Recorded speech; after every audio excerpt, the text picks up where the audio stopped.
Straight ലൈനിലേക്ക് സ്വാഗതം. ഏതെങ്കിലും ഒരു മുഖ്യമന്ത്രിയുടെ മകൻ ഏതെങ്കിലും ഒരു സംസ്ഥാനത്ത് മുന്നായിക്കോട്ടെ ഇപ്പോഴത്തെ ആയിക്കോട്ടെ അദ്ദേഹത്തിന് മന്ത്രിസ്ഥാനം നിഷേധിച്ചാൽ എന്തായിരിക്കും നിലപാട് എന്നുള്ളത് ഞാൻ പറയുന്നത് ശരിയല്ല. ഉമ്മൻചാണ്ടി സാറിന്റെ ഓരോ വർഷത്തെ സേവനത്തിന് 52 വർഷത്തെ സേവനത്തിൽ 52,000 വോട്ടിന്റെ ഭൂരിപക്ഷം കാലത്ത് ആദർശവുമായി നടക്കാൻ അത്ര എളുപ്പമാണോ? അല്ല, അത് എളുപ്പമല്ല എന്ന് മനസ്സിലായിട്ടുണ്ട്. കോട്ടയത്തിന് സ്വാഭാവികമായിട്ടൊരു മന്ത്രി ഉണ്ടാവേണ്ടതാണ്. ഫാദർ ഇല്ലാത്തതിന്റെ വലിയൊരു വിഷമം അത് തീർക്കാത്ത വിധം രാഹുൽ ഗാന്ധി ഉള്ളതുകൊണ്ട് അനാഥത്വമില്ല. ഭാഗ്യവാനായ മകനാണെന്ന് ചോദിച്ചാൽ ആണ്, യാഥാർത്ഥ്യമാണ്. ഗുരു ഏൽപ്പിച്ചൊരു ദൗത്യമായിട്ടാണ് ഞാൻ കണക്കാക്കുന്നത്. ഒറ്റപ്പെടുന്ന ഒരു പ്രശ്നമാണ്. ഉമ്മൻചാണ്ടിയെ പോലെ മുഖ്യമന്ത്രി തന്നെയാണ് അദ്ദേഹം. എൻ്റെ പിതാവ് കേരളത്തിൻ്റെ മുഖ്യമന്ത്രിയായിരുന്നപ്പോൾ ഞാൻ എങ്ങനെ ഉണ്ടായിരുന്നു നിങ്ങൾ അനലൈസ് ചെയ്യുക. എനിക്ക് പദവി കിട്ടാത്തപ്പം എങ്ങനെയായിരുന്നു ഞാനെന്ന് നിങ്ങൾ അനലൈസ് ചെയ്യുക. കേരളത്തിലെ യുവ MLA-മാരിൽ ഏറ്റവും ജനകീയനായ ശ്രീ ചാണ്ടി ഉമ്മനാണ് നമ്മുടെ ഇന്നത്തെ അതിഥി. നമസ്കാരം ശ്രീ ചാണ്ടി ഉമ്മൻ. നമസ്കാരം. ഇത്തവണ പുതുപ്പള്ളിയിലെ ഭൂരിപക്ഷം 52,907 ആയിരുന്നു. യഥാർത്ഥത്തിൽ ഉമ്മൻചാണ്ടി സാർ ഉണ്ടായിരുന്നപ്പോൾ പോലും അതിൻ്റെ അത്രയും ഭൂരിപക്ഷം കിട്ടിയിട്ടില്ല. എന്ത് പറയുന്നു? അല്ല, അത് പുതുപ്പള്ളിയിലെ ജനങ്ങൾ അപ്പയോടുള്ള സ്നേഹവും എന്നോടുള്ള സ്നേഹം കൊണ്ട് അവർ നൽകിയ വലിയൊരു സ്നേഹമാണ്, പിന്തുണയാണ്. ഞാൻ ഒരിക്കലും അത് മറക്കത്തില്ല. കാരണം അപ്പ ഉണ്ടായിരുന്ന പോലെ തന്നെ അവരെ ചേർത്ത് പിടിക്കാൻ എൻ്റെ മണ്ഡലത്തിൻ്റെ വികസനമാണ് എൻ്റെ ഫോക്കസ്. അപ്പോൾ അത് എന്തൊക്കെ ചെയ്യാൻ സാധിക്കും എന്നുള്ള ആലോചനയിലാണ്. പരമാവധി കാര്യങ്ങൾ ഈ 5 വർഷം കൊണ്ട് ഞാൻ പുതുപ്പള്ളിക്ക് വേണ്ടി ചെയ്തു തീർക്കും. ഈ 52 എന്ന് പറയുന്നതിന് എന്തെങ്കിലും പ്രാധാന്യമുണ്ടോ? 52 വർഷം എന്ന് പറഞ്ഞാൽ ഞാൻ വിചാരിക്കുന്നത് എൻ്റെ പിതാവ് 52 വർഷത്തിൽ പരം 53-ന് തൊട്ടടുത്ത് വെച്ചാണ് അദ്ദേഹം തൻ്റെ ജീവിതം പൂർത്തിയാക്കുന്നത്. അപ്പോൾ അത്രയും നാളത്തെ 1000 വോട്ട് വെച്ച് എനിക്ക് തന്നിരിക്കുകയാണ്. ഓരോ വർഷവും 1000 വെച്ച് ലീഡ് തന്നിരിക്കും. അതായത് ഉമ്മൻചാണ്ടി സാറിന്റെ ഓരോ വർഷത്തെ സേവനത്തിന് 52 വർഷത്തെ സേവനത്തിൽ 52,000 വോട്ടിന്റെ ഭൂരിപക്ഷം. ഓരോ വർഷം 1000 വെച്ച് ഓരോ വർഷം 1000 വെച്ച് എനിക്ക് തന്നിരിക്കുകയാണ്. അത്രയും സ്നേഹമാണ് തരുന്നത്. അതെ, ഭൂരിപക്ഷമാണ്, ലീഡല്ല, വോട്ടല്ല. 52,000 ഭൂരിപക്ഷം തന്നിരിക്കുകയാണ്. അത് കേരളത്തിലെ തന്നെ ഏറ്റവും നല്ല മെജോറിറ്റികളിലൊന്നാണ്. അതെ, നല്ല മെജോറിറ്റികളൊന്നാണ്. അതായത് മലപ്പുറം ജില്ല ഒഴിച്ചു നിർത്തിയാൽ ഒന്നാമതാണത്. ഇപ്പം ഞാൻ ആദ്യം സൂചിപ്പിച്ച പോലെ ഏറ്റവും ജനകീയനായ ഒരു MLA ആണ്. പ്രത്യേകിച്ച് യുവാക്കൾക്കിടയിലൊക്കെ ഒരു ഹരമാണ്. യഥാർത്ഥത്തിൽ ചാണ്ടി ഉമ്മനാണോ അതോ സ്റ്റീഫൻ നെടുമ്പള്ളിയാണോ ലൂസിഫറിൽ മോഹൻലാൽ അവതരിപ്പിച്ച കഥാപാത്രത്തെ പോലെ? അത് നിങ്ങൾ ഓരോ ഇലുമിനാറ്റിയോട് പറയാതിരുന്നാൽ മതി. അല്ല, സ്റ്റീഫൻ നെടുമ്പള്ളി എന്നൊക്കെ അന്ന് ഭയങ്കരമായിട്ട് വിളിക്കുന്നുണ്ടായിരുന്നു. അല്ല, ഞാനത് ഇപ്പം സ്വാഭാവികമായിട്ടും അന്ന് ഇപ്പം വലിയൊരു ഹൈപ്പ്, മീഡിയ ഹൈപ്പ് വന്നല്ലോ. ഞാൻ മന്ത്രിയാണെന്ന് പറഞ്ഞപ്പോൾ എൻ്റെ മണ്ഡലത്തിൽ നിന്ന് ഒത്തിരി പേര് സത്യപ്രതിജ്ഞയ്ക്ക് വന്നു. അപ്പോൾ അവരെല്ലാം തിരിച്ചു പോകാൻ തുടങ്ങിയപ്പോൾ ഞാൻ പറഞ്ഞു അത് വേണ്ട, വന്ന സ്ഥിതിക്ക് UDFൻ്റെ മന്ത്രിസഭയാണ്, ഉമ്മൻചാണ്ടിക്ക് നീതി കിട്ടുന്ന നിമിഷമാണ്, അത് നിങ്ങൾ അതിന് സാക്ഷ്യം വഹിച്ചിട്ടേ പോകാവുള്ളൂ. നിർബന്ധ ബുദ്ധിയിൽ ഞാൻ അവരെ കൂട്ടിക്കൊണ്ട്, എന്തായാലും എല്ലാവർക്കും എൻ്റെ വണ്ടിയിൽ പോകാൻ പറ്റത്തില്ല, അതുകൊണ്ട് എല്ലാവരെയും കണ്ട് എൻജോയ് ചെയ്യാൻ പറ്റുന്ന ദിവസമാണല്ലോ. അപ്പം എനിക്കാണെങ്കിൽ നടപ്പ് ഇഷ്ടമാണ്, അപ്പം നടന്നങ്ങ് പോയെന്നേ ഉള്ളൂ. പിന്നെയാണ് ഒരു കമ്പാരിസൺ അങ്ങനെ വന്നത്. ആ സിനിമ കണ്ടായിരുന്നു ലൂസിഫർ? കണ്ടിട്ടുണ്ട്. മോഹൻലാലിന്റെ ഒരു കഥാപാത്രം ഫസ്റ്റ് പാർട്ട് കണ്ടായിരുന്നു. അതിലാണ് ലൂസിഫറിലാണ് അത് വന്നത്. അല്ല, ബാക്കിയുള്ള കഥ അങ്ങനെ ആവാതിരിക്കട്ടെ എന്ന് ഞാൻ പ്രാർത്ഥിക്കുന്നത്. ശരിക്കും പിന്നെ ഈ മന്ത്രിസ്ഥാനത്തെക്കുറിച്ച് പറയുമ്പോൾ താങ്കൾ ഇതിനോടകം വ്യക്തമാക്കി കഴിഞ്ഞത് താങ്കളെ ഒരു ഘട്ടത്തിലും പരിഗണിച്ചിരുന്നില്ല. പക്ഷേ മാധ്യമങ്ങളിൽ അവസാന നിമിഷം വരെയും ഇങ്ങനെ ഒരു പ്രചരണം വന്നുകൊണ്ടേയിരുന്നു. എന്താണ് അതിൻ്റെ കാരണം? അതെനിക്കറിയില്ല. മാധ്യമങ്ങളോട് ചോദിക്കണം എന്തിനങ്ങനെ കൊടുത്തു, ആര് കൊടുത്തു. ഇതിപ്പോൾ കൺസേർട്ടഡ് ആയിട്ടൊരു ക്യാമ്പയിൻ ഇപ്പോൾ ചിലപ്പോൾ നടക്കുക. ഇപ്പം ഇലക്ഷന് തൊട്ട് മുമ്പ് വരെ ഇങ്ങനെ സൈബർ അറ്റാക്ക് ഇടയ്ക്കുണ്ടാവും. ഇപ്പോൾ വീണ്ടും ആ സൈബർ ആക്രമണം തുടങ്ങിയിരിക്കുകയാണ്. ഓവറാക്കരുത് എന്നൊക്കെ പറഞ്ഞ് ഇങ്ങനെ ചെയ്യുകയാണ്. ഞാൻ പറയുന്നത്, ഞാൻ ഒരിക്കലും PR വർക്ക് നടത്തിയിട്ടില്ല. ഇപ്പം ഇതൊക്കെ നാച്ചുറലായിട്ട് വന്ന് ചേർന്ന പ്രോസസ്സ് മാത്രമാണ്. എൻ്റെ അടുത്ത് പല PR ഏജൻസിയും വന്നിരുന്നു, പക്ഷെ ആരെയും ഞാൻ എടുത്തിട്ടില്ല. ഒരു PR വർക്ക് പോലും ഞാൻ നടത്താതെ ഒരു ദൈവത്തിൻ്റെ അനുഗ്രഹം കൊണ്ടും നമ്മുടെ ചെയ്ത കാര്യങ്ങൾ ജനങ്ങൾ ഇഷ്ടപ്പെട്ടതുകൊണ്ടും നാച്ചുറലായിട്ട് വന്ന കാര്യങ്ങളാണ്. അപ്പം ഇതൊരു കൺസേർട്ടഡ് എഫേർട്ട് കുറേ നാളുകളായി മാധ്യമങ്ങളിലൂടെ നടക്കുന്നുണ്ട്. മാധ്യമങ്ങളാണ് വ്യക്തമാക്കേണ്ടത് ആര് ആ ഇൻഫർമേഷൻ തന്നു, ഇൻഫർമേഷൻ്റെ ക്രെഡിബിലിറ്റി എന്താണ്. അങ്ങനെ ക്രെഡിബിലിറ്റി ഉണ്ടെങ്കിൽ അത് നിങ്ങൾ ജനങ്ങളോട് പറയണം എന്താണ്. ശരിക്കും പൊതുവെ ചില കേന്ദ്രങ്ങൾ പറയുന്നത് താങ്കളെ മന്ത്രിസ്ഥാനത്തേക്ക് പരിഗണിക്കുന്നു എന്നുള്ള ഒരു പ്രചരണം ഒന്ന് ചെറുതാക്കി കാണിക്കാൻ വേണ്ടി പാർട്ടി കേന്ദ്രങ്ങളിൽ നിന്ന് തന്നെ പുറത്തു വന്നതാണെന്ന് പറയും. അതെനിക്ക് അറിയില്ല, മാധ്യമങ്ങളാണ് പറയേണ്ടത്. പാർട്ടി കേന്ദ്രങ്ങളാണോ പാർട്ടി വിരുദ്ധ കേന്ദ്രങ്ങളാണോ ഇങ്ങനെ ചില വ്യക്തി താല്പര്യങ്ങളാണോ ഇങ്ങനെ വാർത്തയാക്കി എന്ത് പറഞ്ഞാലും പാർട്ടിയുടെ പേരെ ഉപയോഗിക്കും. പാർട്ടിയുടെ ആണെങ്കിൽ പാർട്ടി നേതാക്കൾ പറയണം, മുഖ്യമന്ത്രി പറയണം, അല്ലെങ്കിൽ KPC പ്രസിഡന്റ് പറയണം, അല്ലെങ്കിൽ ലീഡർഷിപ്പിൽ ആരെങ്കിലും പറയണം. ഇവരാരും പറയാതെ വെറുതെ ഇങ്ങനെ ഒരു പുകമറ സൃഷ്ടിച്ച് നമ്മളെന്തോ വലിയ ശ്രമം നടത്തി നമ്മളതിലേക്ക് വന്നു എന്ന് വരുത്താൻ ഉള്ള ശ്രമം ഉണ്ടായെന്നുള്ള യാഥാർത്ഥ്യമാണ്. അത് ശരിയല്ല എന്ന് മാത്രമേ പറയാം. അങ്ങനെ നേതാക്കൾ ആരും വിളിച്ച് പറഞ്ഞില്ല, ഒരാളും വിളിച്ചിട്ട്. ഏറ്റവും ഒടുവിൽ കേട്ടത് താങ്കൾക്ക് പകരം റോജി എം ജോണിനെ മന്ത്രിസഭയിലേക്ക് എടുത്തു എന്നാണ്. അല്ല, അപ്പോൾ എടുത്തു കഴിഞ്ഞല്ലോ. അല്ല, അതിനകത്തിപ്പോൾ പാർട്ടിയുടെ തീരുമാനം. നമുക്ക് അങ്ങനെ ആഗ്രഹിക്കാത്ത കാര്യം എൻ്റെ തലയിൽ വെച്ച് എന്ത് ചെയ്യാൻ പറ്റും? പാർട്ടിയുടെ തീരുമാനം റോജിയാണ്, എനിക്ക് പകരമല്ല. റോജി ആദ്യം തൊട്ടുണ്ടായിരുന്നത്. രാഹുൽ ഗാന്ധിയോടൊപ്പം ജോഡോ യാത്രയിൽ ഏകദേശം 4000-ഓളം കിലോമീറ്റർ നടന്ന ഒരാളാണ് ചാണ്ടി ഉമ്മൻ. ഈ റോജി എം ജോണിന്റെ പേര് വന്നതിൽ രാഹുൽ ഗാന്ധിക്കുള്ള ഒരു താല്പര്യം കൂടെ ഉണ്ടായിരുന്നു എന്നൊക്കെ പറയുന്നത് എത്രമാത്രം ശരിയാണെന്ന് അറിയത്തില്ല. എന്റെ ചോദ്യം അതല്ല, മാധ്യമ സൃഷ്ടികൾ. രാഹുൽ ഗാന്ധിക്ക് താങ്കളുടെ കാര്യത്തിൽ ഒരു കൺസേൺ ഇല്ലായിരുന്നു? അല്ലേ, അത് ഞാനിപ്പോൾ അതിനെക്കുറിച്ച് എങ്ങനെ കമൻറ്റ് ചെയ്യുക? എനിക്കതിൻ്റെ വിശദാംശങ്ങൾ അറിയത്തില്ല, എനിക്കറിയില്ല അതിനെക്കുറിച്ച്, അതുകൊണ്ട് ഞാൻ കമൻറ്റ് ചെയ്യുന്നില്ല. മന്ത്രിയാവുക എന്നുള്ളത് ഒരു അത്ര നല്ല കാര്യമല്ലാതൊട്ടോ? അല്ല, മന്ത്രിയാവുന്ന അൾട്ടിമേറ്റ് ലക്ഷ്യമല്ലല്ലോ. മന്ത്രിയാവുന്നതിൽ കുഴപ്പമില്ല, പക്ഷെ മന്ത്രിയാവുന്നത് മാത്രമാണോ ജീവിതം? ഇപ്പം അതല്ലാതെയും ഇപ്പം എനിക്ക് പാർട്ടി വലിയൊരു ഉത്തരവാദിത്വം. നിങ്ങൾ ഇത്രയും നാൾ എനിക്ക് MLA ആവാൻ അവസരം തന്നു, അത് വലിയ ഉത്തരവാദിത്വമല്ലേ? ആ MLA ആവുമെന്ന് പറഞ്ഞാൽ വലിയ റെസ്പോൺസിബിലിറ്റിയാണ്. മാത്രമല്ല കേരളത്തിലെ മുഴുവൻ ജനങ്ങൾ, ഞാനതുകൊണ്ടാണ് പറഞ്ഞത് മന്ത്രിയാവുന്നതിന് അപ്പുറത്താണ് എൻ്റെ പൊസിഷൻ. കേരളത്തിൻ്റെ മകൻ എന്നുള്ളതാണ് പൊസിഷൻ എന്നാണ് ഞാൻ പറയുക. കാരണം നിങ്ങൾ എവിടെ നോക്കിയാലും ശരി, ജനങ്ങളോട്ട് ചെന്നാൽ അവരപ്പം തന്നെ ഫോട്ടോ എടുക്കുവാൻ എന്നോടൊപ്പം ഏത് സ്ഥലത്ത് ചെന്നാലും. അപ്പോൾ അതൊരു ഞാൻ ആദ്യം MLA ആയപ്പോൾ തൊട്ട് ഇന്ന് വരെ തുടരുന്നൊരു പ്രോസസ്സാണ്. കേരളത്തിൻ്റെ മകൻ എന്ന് പറയുമ്പോൾ എല്ലാ ആൾക്കാരും ആഗ്രഹിച്ചിരുന്ന ഈ മകൻ ഒരു മന്ത്രിയായി കാണണമെന്നാണ്. അതിപ്പം ജനങ്ങളുടെ ആഗ്രഹം മാധ്യമങ്ങൾ ഉണ്ടാക്കിയിരിക്കുന്നത്, നിങ്ങളാണ് ഉണ്ടാക്കിയിരിക്കുന്നത്. അപ്പം അവരെപ്പോഴും നിർബന്ധമില്ല മന്ത്രിയാവണമെന്നുള്ളത്. പക്ഷേ നമുക്ക് ചില ആദർശങ്ങളുണ്ട്, ആ ആദർശത്തിൽ ഒന്നാണ് നിർബന്ധമില്ല. അയാൾ കൊള്ളാം, അതിലേ ഓക്കെ. ഇക്കാലത്ത് ആദർശവുമായി നടക്കാൻ അത്ര എളുപ്പമാണോ? അല്ല, അത് എളുപ്പമല്ല എന്ന് മനസ്സിലായിട്ടുണ്ട്. അതല്ല, മാത്രമല്ല ഈ ഒരു തെരഞ്ഞെടുപ്പിൽ കണ്ട ഏറ്റവും വലിയൊരു സവിശേഷത പുതുപ്പള്ളിയിലായിരുന്നു. കാരണം താങ്കൾ ഫ്ലക്സ് വേണ്ടെന്ന് പറയുന്നു, ജനങ്ങൾക്കിടയിലേക്ക് സൈക്കിളിൽ യാത്ര ചെയ്യുന്നു. ആ യാത്രയിൽ ഒരു ദിവസം കേരളത്തിൽ വന്ന രാഹുൽ ഗാന്ധി പങ്കാളിയാവുന്നു. എന്താണ് ഇങ്ങനെയൊക്കെ തീരുമാനിച്ചത്? അല്ല, തീരുമാനിച്ചതല്ല, അതങ്ങനെ വന്നു ചേർന്നതാണ്. ഇപ്പോൾ ഫ്ലെക്സും പോസ്റ്ററും ബാൻഡൊന്നും ഞാൻ 2.5 വർഷമായി 50ഓളം വീടുകൾ ചെയ്തു. 50ഓളം വീടുകൾ ചെയ്തപ്പോഴത്തേക്ക് 50ഓളം വീടുകൾ പാവപ്പെട്ടവർക്ക് വെച്ച് കൊടുത്തു. അപ്പം അതിപ്പോൾ ലാസ്റ്റ് ഫേസ് നിൽക്കുക. 43ഓളം വീടുകൾ കൈമാറി കഴിഞ്ഞ് ഇനി 7 വീടുകൾ ആയാൽ തീർന്നു.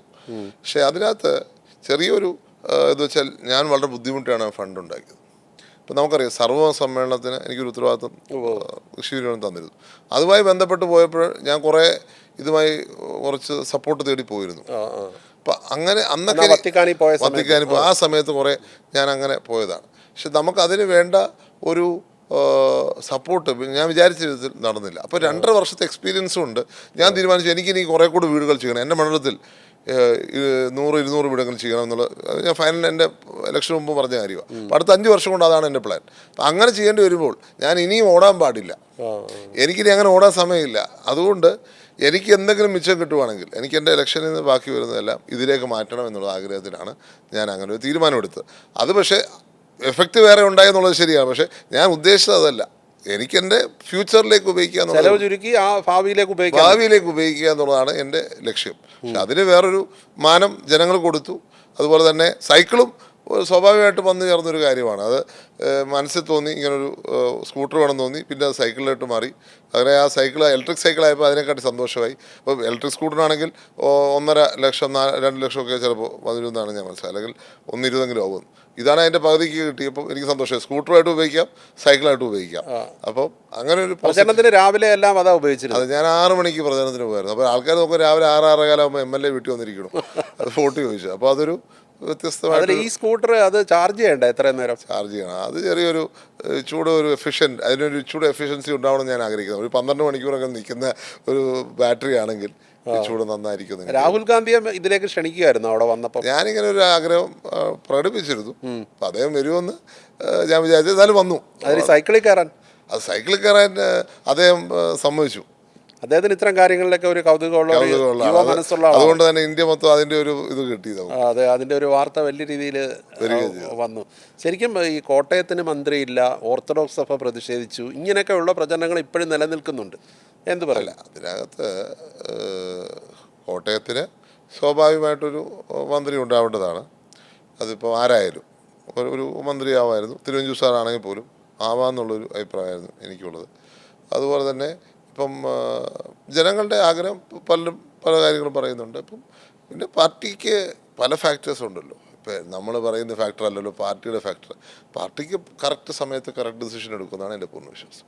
അല്ല, ഇപ്പോൾ തിരുവഞ്ചൂർ വന്നിട്ടുണ്ടെങ്കിലും അദ്ദേഹം സ്പീക്കറാണ്, മന്ത്രിയല്ല. അതെ, പക്ഷേ അതിന് വേറെ മഹത്വം ഉണ്ട് കേട്ടോ. അത് കേരളത്തിലൊരു സ്പീക്കറേ ഉള്ളൂ, മന്ത്രിമാർ 21 ഒരു മുഖ്യമന്ത്രിയേ ഉള്ളൂ. അതേപോലെ സ്പീക്കർ ഒന്നേ ഉള്ളൂ. ചീഫ് ജസ്റ്റിസ് ഒന്നാണ്, മുഖ്യമന്ത്രി ഒന്നാണ്, സ്പീക്കർ ഒന്നാണ്. അപ്പം ഒരു ലെജിസ്ലേച്ചറിൻ്റെ ഹെഡ് എന്ന് പറഞ്ഞാൽ വലിയൊരു പദവിയാണ്. അതിപ്പോൾ ഗവർണറും മുഖ്യമന്ത്രി സ്പീക്കർ ആ ഒരു ഓർഡറാണുള്ളത്. അതുകൊണ്ട് കോട്ടയത്തിന് അംഗീകാരം ഇല്ലെന്ന് പറയാൻ പറ്റും. കോട്ടയത്തിന് അംഗീകാരം ഇല്ലാന്ന് പറയാൻ പറ്റത്തില്ല. പക്ഷെ ഒരു മന്ത്രി ആയാൽ കൊള്ളായിരുന്നു, നല്ലതായിരുന്നു. ഇപ്പം സൈക്കിളിൻ്റെ കാര്യം പറഞ്ഞുകൊണ്ട് ചോദിച്ചാൽ ഈ പഠിക്കുന്ന കാലത്തൊക്കെ കോളേജിൽ പോകാനൊക്കെ അച്ഛൻ ഈ 2 വീലറൊക്കെ ഉപയോഗിക്കാൻ സമ്മതിക്കുമായിരുന്നു. സമ്മതിക്കുന്നത് പുള്ളിക്ക് താല്പര്യമില്ലായിരുന്നു, ഒട്ടും ഇഷ്ടമില്ലായിരുന്നു. അദ്ദേഹം ഡിസ്കറേജ് ചെയ്യുമായിരുന്നു. കാരണം എൻ്റെ ഫാദറിൻ്റെ സിസ്റ്ററിൻ്റെ മകൻ ഒരു ബൈക്ക് ആക്സിഡൻറ്റിലാണ് മരിച്ചത്. ഞങ്ങൾക്ക് ആർക്കും അത് അദ്ദേഹം എൻകറേജ് ചെയ്തു. പക്ഷേ രണ്ടാമത്തെ സിസ്റ്റർ പുള്ളിക്കാരത്തി സ്കൂട്ടറൊക്കെ എടുത്ത് കോളേജിലേക്ക് അതൊക്കെ പിന്നെ അത് സെന്നാക്കി കൊടുത്തൊരു മാരേജ്. പക്ഷേ ഫാദറിന് ഒട്ടും ഇഷ്ടമില്ലായിരുന്നു വണ്ടി ഓടിക്കുന്ന. ഞങ്ങളെ ഒന്നും എൻകറേജ് ചെയ്യത്തേയില്ല. ഇത്തവണ ഈ MLA ആയിട്ട് വരുന്നതിൻ്റെ അന്ന് ഈ അച്ഛൻ്റെ സ്മൃതി കുടീരത്തിൽ പോവുകയും വളരെ വികാരാധീനനാകുകയും ചെയ്തു. ശരിക്കും അപ്പ എന്നല്ല വിളിക്കുന്നത് അല്ലേ? അപ്പ പോയതിന് ശേഷം ഒരു അനാഥനായെന്ന് തോന്നിയിട്ടുണ്ടോ? ജനക്കൂട്ടം ഒപ്പം ഉണ്ട്, അത് വേറെ കാര്യം. ജനങ്ങളുടെ സ്നേഹം ഉള്ളതുകൊണ്ട് മാത്രമാണ് അനാഥത്വം ഫീൽ ചെയ്യാത്തത്. കാരണം ജനങ്ങൾ എന്നെ സംബന്ധിച്ച് ഞാൻ പറഞ്ഞില്ല, കേരളത്തിൻ്റെ മകൻ എന്ന രീതി ഞാൻ പറഞ്ഞ അക്ഷരാർത്ഥത്തിൽ പറഞ്ഞതാണ്. പാർട്ടി ഭേദമന്യേ എല്ലാവരും എന്നെ അവരുടെ ഭാഗമാക്കി വെച്ചിട്ടുണ്ട്, സംശയമില്ല. പക്ഷേ ഫാദർ ഇല്ലാത്തതിൻ്റെ വലിയൊരു വിഷമം അത് തീർക്കാത്ത വിധം ഉണ്ട്. ഞാൻ അനാഥനാണോ എന്ന് ചോദിച്ചത്, ഇപ്പം ജനങ്ങളുടെ ഒരു സാഗരം ഒപ്പം ഉണ്ട്, പക്ഷേ പാർട്ടിയിൽ നിൽക്കുമ്പോൾ പാർട്ടിയിൽ അനാഥനാണോ എന്നാണ് ഞാൻ ചോദിച്ചത്. അല്ല, രാഹുൽ ഗാന്ധി ഉള്ളതുകൊണ്ട് അനാഥത്വം ഇല്ല. അദ്ദേഹം വിവരങ്ങൾ അന്വേഷിക്കൂ.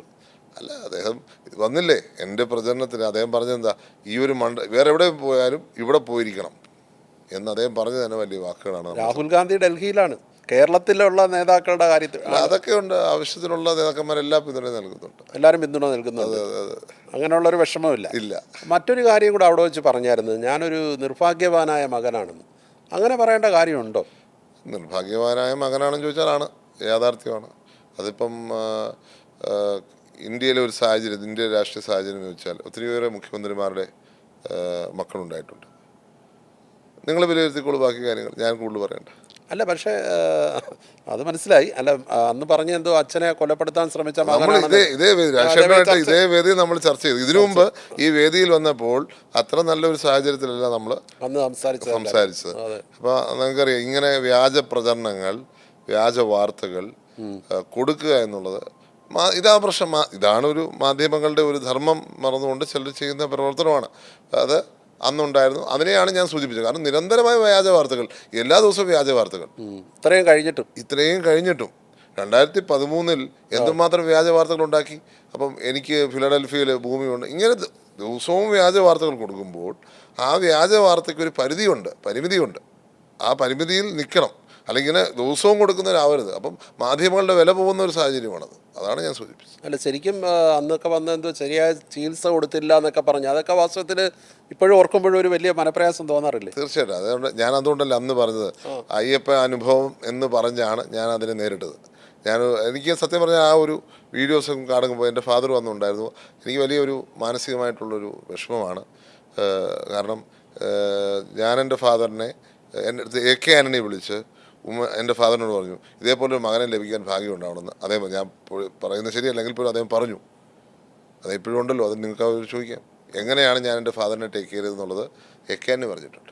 യഥാർത്ഥത്തിൽ ഒരു നിർഭാഗ്യവാനായ മകനേ അല്ല, യഥാർത്ഥത്തിൽ ഉമ്മൻചാണ്ടിയെ പോലെ ഒരു ജനകീയ നേതാവിൻ്റെ മകനായി ജനിച്ചത് വലിയ ഭാഗ്യമാണ്. അതോടൊപ്പം ഈ പ്രചരണമാണ് തെറ്റ്, അല്ലാതെ താങ്കൾ ചെയ്ത പ്രവൃത്തിയല്ല. എൻ്റെ പ്രവൃത്തി തെറ്റല്ല, എൻ്റെ പ്രവൃത്തി തെറ്റത് എൻ്റെ മനസ്സാക്ഷി പറഞ്ഞ ഇതില്ലല്ലോ. പക്ഷേ ഇങ്ങനെ കേൾക്കേണ്ടി വന്നു. കേൾക്കേണ്ടി വന്നതിൽ ഉള്ള വിഷമം. കാരണം അദ്ദേഹത്തിന് വേണ്ടി ഞങ്ങളുടെ കുടുംബം ചെയ്തതുപോലെ ഒത്തിരി പേർക്ക് ലഭിക്കണമെന്നില്ല. ഞങ്ങൾ പരമാവധി അദ്ദേഹത്തെ ടേക്ക് കെയർ ചെയ്തുകൊണ്ടാണ്. മാത്രമല്ല, എൻ്റെ ഫാദറിൻ്റെ ഡിസിഷൻസാണ് എല്ലാ സമയത്തും ഉണ്ടായത്.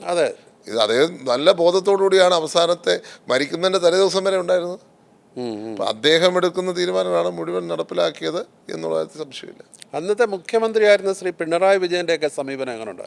അല്ല, തീർച്ചയായിട്ടും ഞാനത് പറഞ്ഞിട്ടുണ്ടല്ലോ, അദ്ദേഹം പറഞ്ഞിട്ടുണ്ട്. അന്ന് അദ്ദേഹത്തെ കണ്ടപ്പോഴും വളരെ മര്യാദയോടും വളരെ സ്നേഹത്തോടു കൂടിയാണ് അദ്ദേഹം പെരുമാറിയിട്ടുള്ളത്. അതുകൊണ്ട് അത് ഞാൻ എന്നും രാഷ്ട്രീയമല്ലത്, പക്ഷേ വ്യക്തിപരമായ മര്യാദ പുലർത്തുന്ന നേതാവാണ് പിണറായി വിജയൻ എന്നുള്ള കാര്യത്തിൽ ആർക്കും സംശയമില്ല. പക്ഷേ അതിൻ്റെ അർത്ഥം രാഷ്ട്രീയമായി യോജിക്കുന്നതാണോ? അല്ല, രാഷ്ട്രീയമായി ഏറ്റവും കൂടുതൽ എതിർക്കുന്ന ഒരാളാണ് ഞാൻ. പക്ഷേ വ്യക്തിപരമായി യോജിക്കാൻ പറ്റുന്ന മേഖലയിൽ, വ്യക്തിപരമായ കാര്യങ്ങളിൽ അദ്ദേഹം ചെയ്തിട്ടുണ്ടെങ്കിൽ അത് നന്മയായിട്ട് ഞാൻ പറയും. ഇപ്പോൾ കേരള രാഷ്ട്രീയത്തിൽ ഇപ്പോൾ ഇങ്ങോട്ട് നോക്കുമ്പം പഴയ കാലങ്ങളെക്കാട്ടി വ്യക്തിവിദ്വേഷങ്ങൾ, വ്യക്തിപരമായ അധിക്ഷേപങ്ങൾ ചൊരിയൽ, ഇതൊക്കെ പണ്ടില്ലാത്ത രീതിയിൽ ഇപ്പോൾ ഉണ്ട്. അതൊരു എന്താ പറയുക, ഒരു നിലവാര തകർച്ചയാണ്. അത് അവിടെ രാഷ്ട്രീയ രംഗത്ത് മാത്രമല്ല, മൊത്തമുള്ളൊരു നിലവാര തകർച്ചയുടെ റിഫ്ലക്ഷനാണ് ഈ രാഷ്ട്രീയത്തിലും സമൂഹത്തിലൊട്ടാകെയുള്ള മൂല്യച്യുതിയുടെ ഭാഗമാണ്. തീർച്ചയായിട്ടും നമുക്ക് ലോകം ചുരുങ്ങി വരുവാണല്ലോ. ചുരുങ്ങി വരുമ്പോൾ സത്യം പറഞ്ഞാൽ നമ്മുടെ മനസ്സ് വലുതാക്കുക വേണ്ട.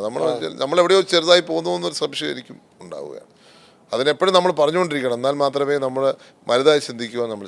ആ ഒരു രാഷ്ട്രീയത്തിലാണോ ഒരു വേറിട്ട പാത വെട്ടിത്തെളിക്കാൻ ചാണ്ടി ശ്രമിച്ചു? വേറിട്ട പാത എന്ന് പറഞ്ഞാൽ എന്നെ ഒറ്റപ്പെടുത്തും. ഞാൻ വേറിട്ട പാതയിലൂടെയല്ല. ഞാൻ അങ്ങനെ എല്ലാവരും അതിലേക്ക് വരേണ്ട ഒരു വഴി എന്നുള്ളതാണ് ഉദ്ദേശം. എൻ്റെ ഒരു വഴിയുണ്ട്, ആ വഴി കൂടെ ഞാൻ പോകുന്നു. ആ വഴി എല്ലാവരും പോകുന്നതിനോട് ഞാൻ സൈഡ് മാറി പോകുന്നതേ ഉള്ളൂ. ഇപ്പോൾ ശിവഗിരി മഠവുമായിട്ടൊക്കെ വളരെ അടുത്ത് സഹകരിച്ച് പ്രവർത്തിക്കുന്നു. അതിൻ്റെ ഒരു എങ്ങനെ പണ്ട് ഈ ശ്രീനാരായണ ഗുരുവിൻ്റെ ദർശനത്തോടുള്ള താല്പര്യമാണോ? ശരിക്കും ഞാൻ സത്യം പറഞ്ഞാൽ എൻ്റെ ഫാദർ CM ആയിരുന്നു. ഫസ്റ്റ് CM ആയപ്പോൾ ആദ്യം പോയ സ്ഥലം ശിവഗിരി മഠമാണ്. ഇപ്പോൾ 2004. പിന്നെ ഒത്തിരി നാളൊരു കണക്ഷൻ അങ്ങനെ ഉണ്ടായിരുന്നില്ല. പിന്നെ ഞാൻ ഒത്തിരി നാൾ പോയിട്ടുണ്ടെന്ന് എൻ്റെ ഓർമ്മയിലില്ല. 2018-17 ഭാഗത്ത് ഒരിക്കൽ പോയി. ഞാൻ പോയപ്പോൾ എനിക്ക് അവിടെ ഇരിക്കണമെന്ന് തോന്നി. പക്ഷെ അവിടെ ഇരുന്നില്ലെങ്കിലും ഞാൻ നമ്മുടെ തൊട്ടപ്പുറത്തുള്ള സ്ഥലത്ത് പോയി ജസ്റ്റ് ഇങ്ങനെ ധ്യാനത്തിൽ ഇരുന്നു. അപ്പം പിന്നെ ഞാൻ ഇടയ്ക്ക് പോകാറുണ്ട് ഇപ്പോഴും.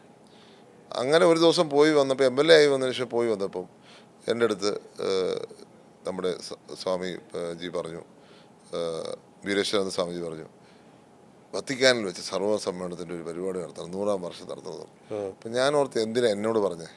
2, എനിക്കെങ്ങനെ ചെയ്യാൻ പറ്റും. 2 കാര്യങ്ങളും ഞാൻ ഏറ്റെടുത്തു, നടത്തി. എനിക്ക് ചെയ്യാനും പറ്റി. അവിടെയും നമുക്ക് പിന്തുണച്ചു. അത് വളരെ സന്തോഷപൂർവ്വം നടന്നു. ഇപ്പോൾ ലോകത്തിൻ്റെ വിവിധ ഭാഗത്തും ഇപ്പം നടക്കുന്നു. അതിൽ പലതിലും എനിക്ക് പങ്കാളിയാവാൻ സാധിച്ചു. അതുകൊണ്ട് അത് ഞാൻ ഗുരു ഏൽപ്പിച്ചൊരു ദൗത്യമായിട്ടാണ് ഞാൻ കണക്കാക്കുന്നത്. അപ്പം ഗുരുവിൻ്റെ ഒരു ദർശനം അല്ലെങ്കിൽ ഗുരുവിൻ്റെ ഒരു ലോകതത്വം, അതാണ് മുന്നോട്ടുള്ള മാർഗം. അവിടെ ഇങ്ങനെ ഒരു പരിപാടി നടത്തിക്കൊണ്ട് എനിക്ക് ബ്രിക്സിൽ പോകാൻ അവസരം ലഭിച്ചു, ബ്രസീലിൽ. അത് കഴിഞ്ഞപ്പോൾ റഷ്യൻ പാർലമെൻറ്റിൽ പോകാൻ അവസരം ലഭിച്ചു. ഇപ്പോൾ ബ്രിക്സിൻ്റെ സമ്മേളനം കുമരകത്ത് വെച്ച് നടത്താൻ പോവുകയാണ് ഈ നവംബറിൽ.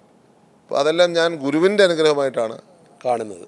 അങ്ങനെ അതുകൊണ്ടാണ് ഞാൻ ഇലക്ഷന് ശേഷം ഞാൻ 12 കിലോമീറ്റർ നടന്നു എന്ന് ഒരു നന്ദി പറഞ്ഞത്.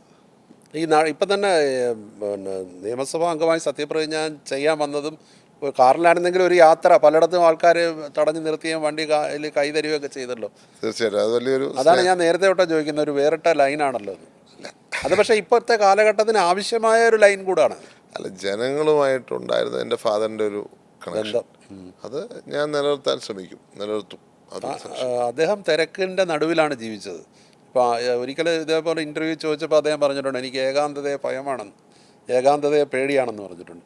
അങ്ങനെയുള്ള ഒരാളാണോ ചാണ്ടി ഉമ്മനും? അല്ല, എനിക്കും അങ്ങനെ ആയിരുന്നു. പക്ഷെ ഞാനൊരു 2013 കാലഘട്ടത്തിൽ ഡൽഹിയിൽ പോയി സിവിൽ സർവീസിൻ്റെ സമയത്ത് കുറച്ചുകൂടെ ഒന്ന് ഒറ്റയ്ക്ക് ഇരിക്കുവാനും ഒറ്റയ്ക്ക് ജീവിക്കുവാനുള്ള ചെറിയൊരു ട്രെയിനിങ് ആ സമയത്ത് എനിക്ക് ലഭിച്ചിട്ടുണ്ട്. അപ്പം ഒറ്റയാവുന്നതിനും അത്രയും, പക്ഷേ ഒറ്റപ്പെടുന്ന ഒരു പ്രശ്നമാണ് എന്ന് പറയാതിരിക്കാൻ അത് ഉള്ളിൽ ഇപ്പം ഒരു തോന്നൽ ശക്തിപ്പെട്ട് വരുന്നുണ്ടോ ഒറ്റപ്പെടുന്നു? അതല്ല, ഒറ്റപ്പെടുന്നതെന്ന് പാർട്ടിയിൽ ഒറ്റപ്പെടലൊന്നുമില്ല. പക്ഷേ നമ്മുടേതായ ചില തീരുമാനങ്ങളുണ്ടല്ലോ, അത് ചിലപ്പോൾ ആൾക്കാർ മനസ്സിലാക്കണമെന്നില്ല. നമ്മളൊന്ന് സമൂഹ നന്മയ്ക്ക് വേണ്ടിയാണ് ഞാൻ ചിന്തിക്കുന്നെങ്കിലും ചിലപ്പോൾ അത് തെറ്റിദ്ധരിക്കപ്പെടാൻ സാധ്യതയുണ്ട്. ഇപ്പം അത് ഓരോരുത്തരുടെ കാഴ്ചപ്പാടാണല്ലോ. ഇപ്പം എനിക്കൊരു കാഴ്ചപ്പാട്, ഒരു വീക്ഷണമുണ്ട് ഒരു കാര്യത്തെക്കുറിച്ച്. പക്ഷെ ചിലപ്പോൾ എല്ലാവരും ആ വീക്ഷണത്തോട് യോജിക്കണമെന്നില്ല. അപ്പോൾ താങ്കൾക്ക് ലഭിക്കുന്ന പോപ്പുലാരിറ്റിയിൽ അല്ലെങ്കിൽ ജനകീയ ഒരു സ്നേഹം, പിന്തുണയിൽ ആരെങ്കിലും പേടിക്കുന്നുണ്ടോ? അല്ല, അങ്ങനെയൊന്നുമില്ല. അതൊക്കെ മാധ്യമങ്ങളുടെ ഇൻ്റർപ്രിട്ടേഷൻ മാത്രമേ. ആണോ? ഇപ്പം രാഹുൽ ഗാന്ധിയോടൊപ്പം ജോഡോ യാത്രയിൽ വളരെ സജീവമായി പങ്കെടുത്തു. എന്താണ് രാഹുൽ ഗാന്ധി എന്നുള്ള നേതാവിൽ നിന്ന് താങ്കൾ മനസ്സിലാക്കുന്നത്, അല്ലെ അദ്ദേഹത്തെ എങ്ങനെയാണ് താങ്കൾ നിരീക്ഷിക്കുന്നത്? രാഹുൽ ഗാന്ധി എന്ന് പറഞ്ഞ നേതാവ് തീർച്ചയായിട്ടും കാര്യങ്ങളെ വിശദമായി പഠിക്കുന്ന, വിശദമായി ചിന്തിക്കുന്ന ഒരു വ്യക്തിയാണ്. ഇപ്പം ഇതേപോലൊരു വ്യക്തി ശരിക്കും പറഞ്ഞാൽ അപൂർവമായിരിക്കും. അദ്ദേഹത്തിൻ്റെ കാഴ്ചപ്പാടും ഒരു ഗാന്ധിയൻ മാതൃകയാണ്. പക്ഷെ ഇന്ന് ഗാന്ധിയൻ മാതൃക നമ്മുടെ രാജ്യത്ത് വലിയ സ്വീകാര്യമല്ല. അല്ലെങ്കിൽ പോപ്പുലർ നരേറ്റീവിൽ ജനങ്ങളുടെ സ്വീകാര്യമായിരിക്കും, പക്ഷെ നരേറ്റീവിൽ, മീഡിയയുടെ നരേറ്റീവിൽ സ്വീകാര്യമല്ല. അദ്ദേഹം ചില ആദർശങ്ങൾ, അത് ആദിവാസികളുടെ സംരക്ഷണമാണെങ്കിലും, അത് ഈ ദളിത് വിഭാഗങ്ങളുടെ സംരക്ഷണമാണെങ്കിലും, പിന്നോക്ക വിഭാഗങ്ങളുടെ സംരക്ഷണമാണെങ്കിലും അദ്ദേഹത്തിന് പ്രത്യേക കാഴ്ചപ്പാടുള്ള ഒരു വ്യക്തിത്വമാണ്. അപ്പോൾ അദ്ദേഹത്തിൻ്റെ നരേറ്റീവ് ചിലപ്പോൾ ഈ പറഞ്ഞ പോപ്പുലറായി ചിലപ്പോൾ സ്വീകരിക്കപ്പെടണമെന്നില്ല, പക്ഷേ അതൊരു നരേറ്റീവാണ്. ഈ രാജ്യത്തിൻ്റെ ഏറ്റവും പ്രഥമമായ നേതാവായിരുന്ന ഗാന്ധിയുടെ നരേറ്റീവിനോട് ചേർന്ന് നിൽക്കുന്ന നരേറ്റീവാണ്. ആ നരേറ്റീവ് തീർച്ചയായിട്ടും നമുക്ക് ആവശ്യമാണ്. അതിനനുസരിച്ച് മാത്രമേ നമ്മുടെ രാജ്യവും മുന്നോട്ട് പോകുന്നു. കാരണം എല്ലാവരും ചേർത്ത് പിടിക്കണം. നമുക്ക് ഒരു വിവാഹം മാത്രം പോരാ, എല്ലാവരും വേണം. അതിനകത്ത് ഹിന്ദുവും വേണം, മുസ്ലിം വേണം, ക്രിസ്ത്യനും വേണം, സിഖും വേണം, പിന്നോക്കാരും വേണം. എല്ലാ വ്യക്തികളും എൻ്റെ ഭാഗമായിട്ടുണ്ടാവണം. അങ്ങനെ ഒരു കാഴ്ചപ്പാടുള്ള കുട്ടികൾ തൊട്ട് ഏറ്റവും മുതിർന്നവർക്ക് പോലും ആവേശമുള്ളൊരു നേതാവാണ് രാഹുൽ ഗാന്ധി. അത് ഭാരത് ജോഡോ യാത്രയിൽ നമ്മൾ കണ്ടൊരു കാര്യമാണ്. എല്ലാവർക്കും സ്വീകാര്യനൊരു നേതാവാണ്. പക്ഷേ നമ്മുടെ ഒരു ഇലക്ഷൻ മിഷനറി അതങ്ങോട്ട് എന്താ പറയുക, പൂർണ്ണമായി സജ്ജമായാൽ മാത്രമേ ഈ കാഴ്ചപ്പാട് ജനങ്ങളിലേക്ക് എത്തിക്കാൻ പറ്റത്തുള്ളൂ. കോൺഗ്രസിൻ്റെ ഇലക്ഷൻ മിഷനറി ഒരു പാളിച്ച ഞാൻ ശ്രദ്ധിക്കുന്നുണ്ട്. കോൺഗ്രസിനെ അധികാരത്തിൽ എത്തിക്കാൻ പ്രാപ്തമാണോ ഈ ഒരു ശൈലി? തീർച്ചയായിട്ടും. ഞാൻ പറഞ്ഞു, ആ മെഷീനറി ഒന്ന് ഉണർന്നാൽ, ഇപ്പം കേരളത്തിലെ മെഷീനറി ഉണർന്നുണ്ട്, 102 സീറ്റാണ് ജയിച്ചത്. ആ മെഷീനറി ഒന്ന് ഉണർന്നാൽ നമുക്ക് വീണ്ടും തിരിച്ചു പിടിക്കാം. കേരളത്തിലെ 102 സീറ്റ് ജയിച്ചതിൻ്റെ പിന്നിൽ കോൺഗ്രസ് നയിക്കുന്ന UDF-നോടുള്ള താല്പര്യത്തെക്കാളേറെ കഴിഞ്ഞ ഗവൺമെൻറ്റിനോടുള്ള ഒരു എതിർപ്പാണെന്നും പറയുന്നുണ്ട്. എതിർപ്പ് മാത്രമല്ല, അവർ കോൺഗ്രസ് ഗവൺമെൻറ്റിൻ്റെ പഴയ കോൺഗ്രസ് ഗവൺമെൻറ് കമ്പാരിസൺ കൂടിയുണ്ട്. ഉമ്മൻചാണ്ടി ഗവൺമെൻറ് UDF ഗവൺമെൻറ്റുമായിട്ടുള്ള കമ്പാരിസണും ഈ ഗവൺമെൻറ്റുമായിട്ടുള്ള കമ്പാരിസണുണ്ട്. എന്താണ് 10 വർഷക്കാലം ഈ ഇടതുപക്ഷം ചെയ്തെന്നുള്ള കമ്പാരിസൺ നോക്കുമ്പോൾ ഒന്നുമില്ല. ഒരു പദ്ധതി പൂർത്തിയാക്കി പദ്ധതിയുണ്ടോ? ഒരു പദ്ധതി ഈ VD സതീശൻ എന്ന് പറഞ്ഞ മുഖ്യമന്ത്രിക്ക് ഉദ്ഘാടനം ചെയ്യാൻ പറ്റുമോ? 3-ാം മാസം, ഞാൻ ഇന്നേക്ക് 3-ാം മാസം, ഇന്ന് മെയ് ആണല്ലോ, 8 പോട്ടെ, ഒക്ടോബർ വരെ ഒരു പദ്ധതി പൂർത്തിയാക്കി ഉദ്ഘാടനം ചെയ്യാൻ പറ്റുമോ? ഏതെങ്കിലും ഇപ്പം മെട്രോ കഴിഞ്ഞ ഗവൺമെന്റ് കാലത്ത് തുടങ്ങി വെച്ച് വർക്ക് നടത്തി പൂർത്തിയാക്കാൻ പറ്റുന്ന ഒരു പദ്ധതി. ഇപ്പോൾ കൊച്ചി മെട്രോ ഉമ്മൻചാണ്ടി സർക്കാർ രാജിവെച്ചതിന് 3-ാമത്തെ ദിവസം ഇനോഗ്രേഷൻ നടത്തി, പ്രധാനമന്ത്രി വന്നാണ് ഉദ്ഘാടനം നടത്തിയത്. അങ്ങനെ ഒരു പദ്ധതി ചൂണ്ടിക്കാണിക്കാനുണ്ടോ? അതായത് കഴിഞ്ഞ 10 വർഷക്കാലത്ത് അങ്ങനെ ഒരു മേജർ പദ്ധതി ഇവർ വർക്ക് ചെയ്ത് തുടങ്ങിയില്ല. വർക്ക് ഉണ്ട്. NH സംബന്ധിച്ചു, NH കുറച്ച് വർക്ക് നടക്കുന്നുണ്ട്, പക്ഷേ എവിടെയാണ് പൂർത്തിയാവുന്നത്? എവിടെയാ അതിൻ്റെ എക്സ്റ്റൻസ്? പക്ഷേ അവർ അവകാശപ്പെട്ടത് ഒട്ടേറെ വികസന പ്രവർത്തനങ്ങൾ നടത്തിയെന്നാണ്. ഇപ്പോൾ പാലങ്ങൾ, സ്മാർട്ട് റോഡ്, സ്മാർട്ട് സ്കൂള്, ഇപ്പോൾ തിരുവനന്തപുരത്തെ പോർട്ട് എന്തായി?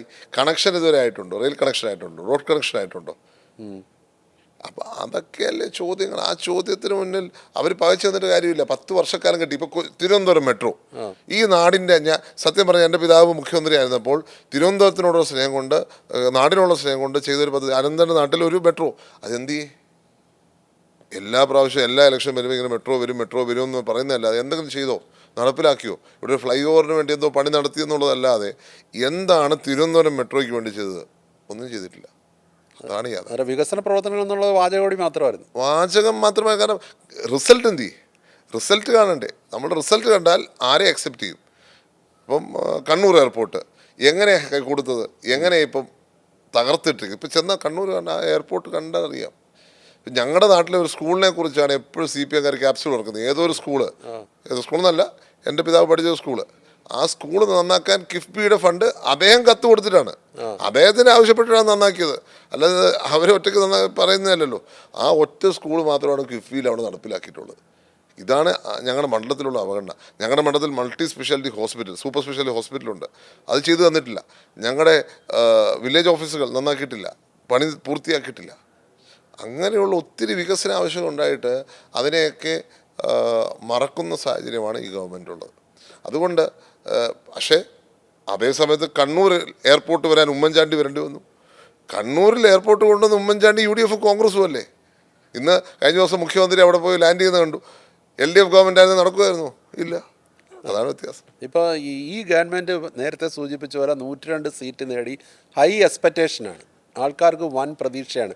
താങ്കൾ ഒരു MLA എന്നുള്ള നിലയിലും അല്ലെങ്കിൽ ഒരു പാർട്ടി പ്രവർത്തകൻ എന്നുള്ള നിലയിലും ഈ ഗവൺമെൻറ്റിൽ നിന്ന് എന്തൊക്കെയാണ് പ്രതീക്ഷിക്കുന്നത്?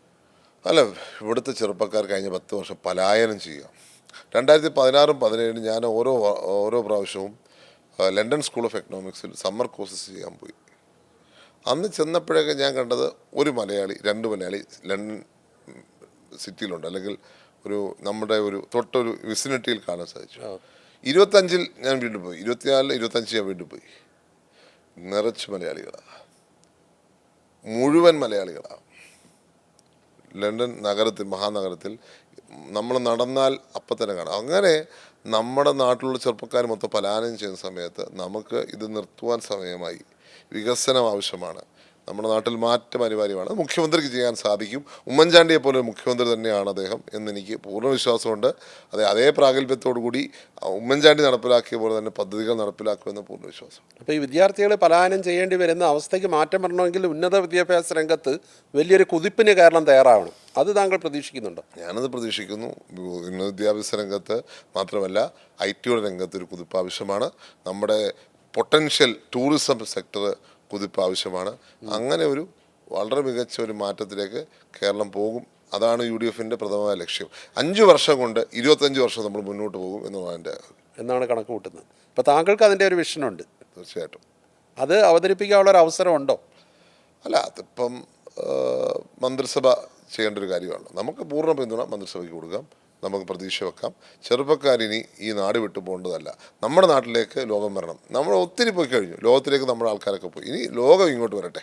അതാണ് നമ്മൾ ശ്രമിക്കേണ്ടത്. ഇപ്പം രാജ്യത്ത് ഒരുപാട് പാർട്ടികളുണ്ട്, BJP ഉണ്ട്, കോൺഗ്രസ് ഉണ്ട്. ഇപ്പോൾ ഇടതുപക്ഷം വളരെ ദുർബലമാണ്. പക്ഷേ കഴിഞ്ഞ ദിവസങ്ങൾ താങ്കൾ ഇതെല്ലാം ശ്രദ്ധിക്കുന്ന ആളായതുകൊണ്ട് ചോദിക്കുക, കോക്രോച്ച് ജനതാ പാർട്ടി എന്ന് പറഞ്ഞൊരു ഓൺലൈൻ തരംഗം വന്നിട്ടുണ്ട്. അതായത് ചീഫ് ജസ്റ്റിസിൻ്റെ ഒരു പരാമർശം, പാറ്റ എന്നുള്ളൊരു തൊഴിലില്ലാതെ നിൽക്കുന്ന ചെറുപ്പക്കാരെ കുറിച്ചുള്ള ഒരു പരാമർശത്തിൽ നിന്നാണ് ഉണ്ടായത്. അന്നേരം ജനത്തിൻ്റെ ഇടയിലുള്ള ഈ അമർഷം അത് പ്രയോജനപ്പെടുത്താൻ ഇവിടുത്തെ രാഷ്ട്രീയ പാർട്ടികൾക്ക് കഴിയാത്തതുകൊണ്ട് കൂടിയല്ലേ ഇത്തരം രീതിയിൽ പോകുന്നത്? അതിൽ തെറ്റ് പറയാൻ പറ്റത്തില്ല. അത് ശരിയാണ്, ആ പറഞ്ഞത് ശരിയാണ്. നമുക്കൊരു അങ്ങനെ ഒരു ഫ്രസ്ട്രേഷൻ വെൻ്റ് ഔട്ട് ചെയ്യാനുള്ള ഓപ്പർച്യൂണിറ്റി ഉണ്ടായത് അത് ഉപയോഗിക്കാൻ പ്രതിപക്ഷത്തിന് പറ്റാത്തതുകൊണ്ട് തന്നെയാണ് എന്നുള്ള സംശയമില്ല. പക്ഷെ അത് സമയമെടുത്ത് നമ്മളതിനെ ടേക്ക് അപ്പ് ചെയ്യുമെന്ന് തന്നെയാണ് എൻ്റെ വിശ്വാസം. ഇപ്പോൾ ജെൻസി തലമുറയാണ്, ജെൻസി ഭാഷയിൽ സംസാരിക്കുന്ന മുഖ്യമന്ത്രിയാണിതെന്നാണ് ഇപ്പോൾ അവകാശപ്പെടുന്നത്. ശരിക്കും ജെൻസിയുമായിട്ട് ഇടപെടാനുള്ള, സംവദിക്കാനുള്ള ഒരു ബോധത്തിൽ, ഇറസ്പെക്റ്റീവ് ഓഫ് പൊളിറ്റിക്കൽ പാർട്ടീസ്, ഇപ്പോൾ രാഷ്ട്രീയ കക്ഷി ഭേദമന്യേ രാഷ്ട്രീയ നേതാക്കൾ, ഇപ്പോൾ താങ്കൾ അതിനൊരു മാറ്റമാണ്, ഒരു അപവാദമാണ്, കാരണം താങ്കൾക്ക് പറ്റുന്നുണ്ട്. മറിച്ച് അങ്ങനെ ഒരു ചേഞ്ച്, ഒരു ഗെയിം ചേഞ്ച്, അല്ലെങ്കിൽ രാഷ്ട്രീയക്കാരുടെ ഭാഷയിൽ അല്ലെങ്കിൽ ജനങ്ങളോട് സംവദിക്കുന്നതിൽ ഏത് രാഷ്ട്രീയ പാർട്ടിയിലും ഒരു മാറ്റം വന്നിട്ടുണ്ടോ? അത് വരേണ്ടതല്ലേ? അല്ല, അതൊക്കെ സ്വാഭാവികമായിട്ടും വരുന്നൊരു കാര്യമാണ്. രാഹുൽ ഗാന്ധി ആണെങ്കിൽ അങ്ങനെ സമ്മതിക്കുന്ന ഒരാളാണ്. കോൺഗ്രസ് ലീഡർഷിപ്പ് ജനങ്ങളിലേക്ക് ഇറങ്ങുന്നൊരു ലീഡർഷിപ്പാണ്. അപ്പോൾ അത് ഓവർ ദി ഇയേഴ്സ് അത് സ്വാഭാവികമായിട്ട് വന്നോളൂ. അതല്ലേ ഇപ്പോൾ VD സതീശനാണെങ്കിലും ഇപ്പം റേവന്ത് റെഡ്ഡി ആണെങ്കിലും പുതിയ തലമുറയെ റെപ്രസെൻ്റ് ചെയ്യുന്ന ലീഡേഴ്സാണ്. അപ്പോൾ അങ്ങനെ പതുക്കെ ഓരോ സ്ഥലത്തും ഇത് വരും. പുതുതലമുറയെ അവഗണിച്ചുകൊണ്ടുള്ള ഒരു രാഷ്ട്രീയ പാർട്ടി മുന്നേറ്റം ഇനി എളുപ്പമാണോ? ഇനി ഒരിക്കലും പോസിബിൾ അല്ലല്ലോ. ഇനി അങ്ങോട്ട് ഈ തലമുറയാണല്ലോ കാര്യങ്ങൾ തീരുമാനിക്കുന്നത്. ആ തലമുറയോടൊപ്പം നമ്മൾ ചേർന്ന് നിന്നാലേ നമുക്ക് മാറ്റം കൊണ്ടുവരാൻ പറ്റും. ഇപ്പോൾ VD സതീശൻ, താങ്കൾ നേരത്തെ പറഞ്ഞു ഉമ്മൻചാണ്ടിയെ പോലെ കാര്യങ്ങൾ ചെയ്യാൻ പ്രാപ്തിയുള്ള ഒരാളാണെന്ന്. ഇപ്പോൾ താങ്കളെക്കുറിച്ച് ഇപ്പോൾ താങ്കൾ ആഗ്രഹിച്ചിട്ടില്ല, താങ്കൾ പലതവണ പറഞ്ഞു കഴിഞ്ഞു, ഈ മന്ത്രിസ്ഥാനത്തേക്ക് എന്നെ വലിച്ചിട്ടത് അവമാനിക്കാൻ വേണ്ടിയാണെന്നും പറഞ്ഞു കഴിഞ്ഞു. പക്ഷേ താങ്കൾ ഈ KC വേണുഗോപാലിൻ്റെയോ രമേശ് ചെന്നിത്തലയുടെയോ VD സതീശൻ്റെയോ ക്യാമ്പിലൊന്നും അല്ലാതിരുന്നത് കൊണ്ട് കൂടിയാണ് താങ്കൾക്ക് മന്ത്രിസ്ഥാനം നഷ്ടപ്പെട്ടതെന്ന് ഒരുപാട് പേർ വിശ്വസിക്കുന്നുണ്ട്. അവരോടെന്താ പറയാനുള്ളത്? അല്ല, അതിനകത്തിപ്പം ഞാൻ എന്നൊരു കോൺഗ്രസ്സുകാരനാണ്. ഗ്രൂപ്പ് ഉണ്ടാക്കിയിട്ടില്ല. ഞാൻ എന്നൊരു കോൺഗ്രസ്, എൻ്റെ ഫാദർ ഉള്ളപ്പോഴും ഞാനൊരു കോൺഗ്രസ്സുകാരനാണ്. ഞാൻ എൻ്റെ പാർട്ടിയോടാണ് എൻ്റെ വിധേയത്വം, പാർട്ടിയോട് മാത്രമാണ് എൻ്റെ വിധേയത്വം. കോൺഗ്രസ് എന്നുള്ളത് ഗാന്ധിയുടെ പാർട്ടിയാണെന്നാണ് ഞാനെന്നും കോൺഗ്രസ്സിലുള്ളത്. ഗാന്ധി എന്ന് പറഞ്ഞ ആശയം ഒരിക്കലും മരിക്കുന്നില്ല. എല്ലാവരെയും ദൈവത്തിൻ്റെ മക്കളായി കാണുന്ന, എല്ലാവരും തുല്യരാണെന്ന് കാണുന്ന, ഒരു കാരണത്തിന് പകരം മറ്റൊരു കാരണം കാണിച്ചു കൊടുക്കണമെന്ന് പറയുന്ന, ദൈവത്തിൽ അടിയുറച്ച് വിശ്വസിക്കുന്ന ഒരു വിഭാഗമാണ് കോൺഗ്രസ്, അല്ലെങ്കിൽ ഗാന്ധിയൻ കോൺഗ്രസ്.